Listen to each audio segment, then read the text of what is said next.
Salut, on se retrouve pour une nouvelle vidéo F1. Aujourd'hui, on va donc se faire un petit tour de l'actualité, mais aussi du coup faire un petit point sur les horaires et la météo du Grand Prix qui arrive sur le circuit de Melbourne.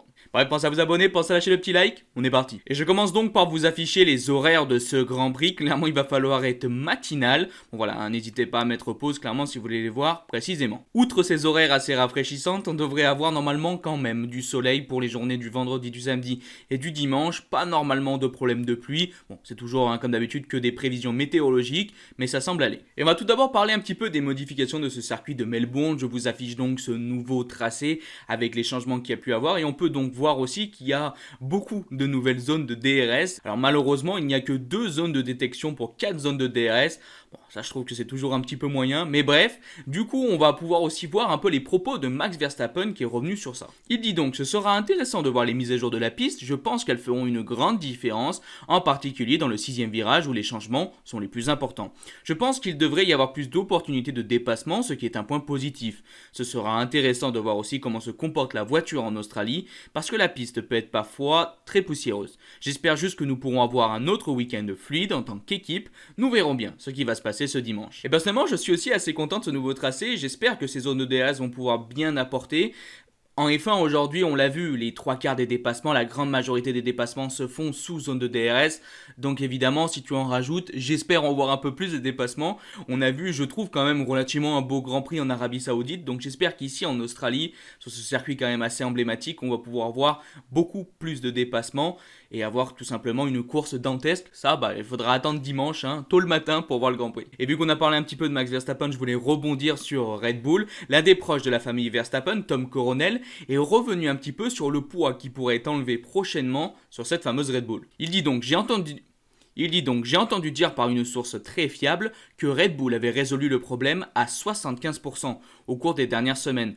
Environ 7 kilos seront retirés de la voiture à Imola. Ils vont donc faire maigrir le plancher et beaucoup d'autres pièces seront un peu plus légères. Pour ceux qui se poseraient la question, Imola c'est le Grand Prix juste après l'Australie qui va se passer du 22 jusqu'au 24 avril. Et il nous dit quelque chose que je trouve très intéressant par rapport à la voiture en Arabie Saoudite qu'a eu Max Verstappen. Si on a enlevé 7 kilos, on aurait donc ça. Sur 50 tours, c'est 10 secondes de gagné. Si c'est ainsi que vous le calculez, la différence est très grande. Bon, déjà que cette Red Bull semblait quand même déjà pas mal performante, là apparemment on parle d'environ 2 dixièmes au tour de gagné. Bon, alors bien évidemment, c'est autre chose quand on est dans le réel. Mais bon, si ça se tient et si ces valeurs sont finalement vraies, waouh, waouh, waouh, waouh. Et c'est pour ça que je place beaucoup d'espoir dans cette saison 2022 et que pour l'instant ça me motive. C'est que franchement, en fait ce qui est génial, c'est que comme d'habitude bien sûr en F1, mais on a une véritable bataille aujourd'hui au développement, un peu entre Ferrari et Red Bull, qui va avoir la meilleure voiture. Et puis tu as cette bataille de pilotes entre Charles Leclerc et bien évidemment Max Verstappen. Et on a été tous, je pense, très contents en 2021 de voir ce superbe duel entre Lewis Hamilton et Verstappen. Et là, ça fait tellement plaisir de voir un autre grand duel cette saison entre du coup Verstappen et Charles Leclerc. J'espère que justement la Red Bull ne va pas écraser Ferrari et puis finir par gagner toutes les courses. On veut un grand duel entre les deux. Et bien évidemment, ça passe aussi par les améliorations de la voiture. Et j'espère que Ferrari répondra et trouvera aussi de grandes solutions. Bref, une nouvelle fois, ça me hype, tout simplement pour cette saison. Et on rebondit encore, justement, on a parlé donc de Verstappen et de ce duel qu'il a pu avoir en 2021 avec un certain Lewis Hamilton. Et justement, on va parler un petit peu de Mercedes et Lewis Hamilton après un Grand Prix d'Arabie Saoudite où il a terminé 10ème. J'ai envie de dire un Grand Prix quand même un peu décevant, franchement on attend mieux de Lewis Hamilton. Il a déclaré pas mal de petites choses. Il dit donc: nous n'avons pas qu'un seul problème à régler, mais plusieurs. Pour le moment il est clair que nous n'avons pas la voiture pour nous battre pour la victoire. Nous sommes encore très loin de pouvoir rivaliser avec les gars devant nous. Et la déclaration d'après est faite par George Russell, le coéquipier de Lewis. Une déclaration qui est quand même assez fou quand on pense qu'on parle de Mercedes. Il déclare: nous devons être en mode limitation des dégâts pour le moment. Ramasser les miettes quand il y a une opportunité. Ne pas jeter des points inutiles, même si ce n'est que pour la 5ème ou la 6ème place. Et globalement, c'est le même son de cloche pour Toto Wolff. Mercedes, tu as quand même l'impression que ça rame, ça rame chez Mercedes. Mais en même temps, c'est aussi la beauté de cette saison 2022, c'est que finalement, on a une hiérarchie des constructeurs, des écuries qui bougent. Et c'est sûr que bien évidemment que tu peux être déçu pour Mercedes, pour McLaren, mais en même temps c'est aussi intéressant de voir au plus haut niveau une Ferrari, de voir du coup un duel Red Bull-Ferrari. Tu reviens 3 ans, 4 ans en arrière, jamais tu aurais pu imaginer que Mercedes soit autant en difficulté. Et je trouve que c'est justement ça qui fait aussi le plaisir de cette saison 2022. Et une nouvelle fois, je me répète un petit peu là-dessus, mais bon, bien évidemment, je pense que Mercedes va tout faire pour rattraper son retard. Et plus les grands prix vont passer, et plus Mercedes va, je pense, revenir au premier plan. Mais une nouvelle fois, c'est toujours la même interrogation, c'est combien de temps il va leur falloir pour revenir au premier plan. Et voilà, il va pas falloir laisser passer leur chance, globalement, parce que là, ce sont déjà des points et des points et des points de perdus globalement sur leurs concurrents directs.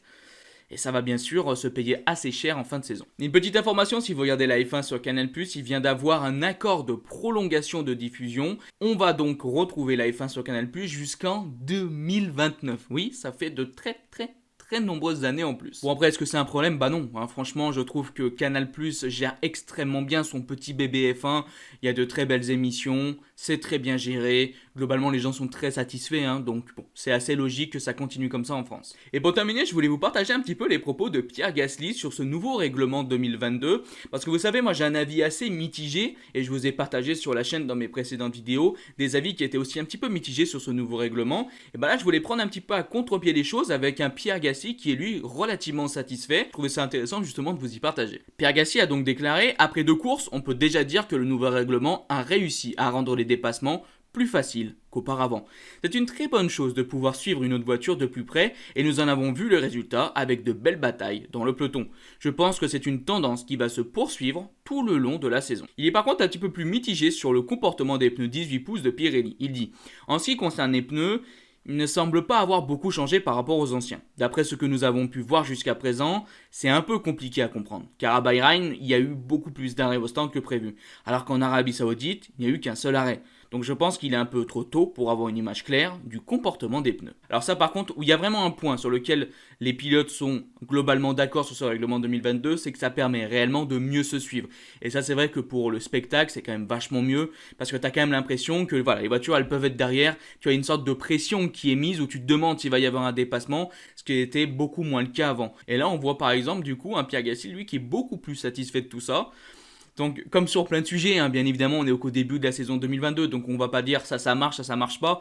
Ce qu'il faut laisser maintenant, c'est le temps. Il faut laisser le temps faire son œuvre, voir globalement comment ça va évoluer au cours de cette saison 2022. Moi, personnellement, je vois clairement des points positifs de ce nouveau règlement, mais je reste toujours un petit peu sur ma faim.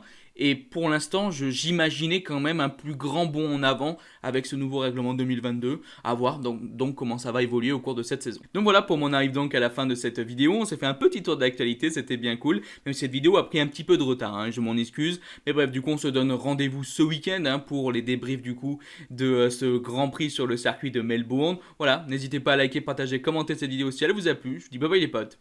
Ciao.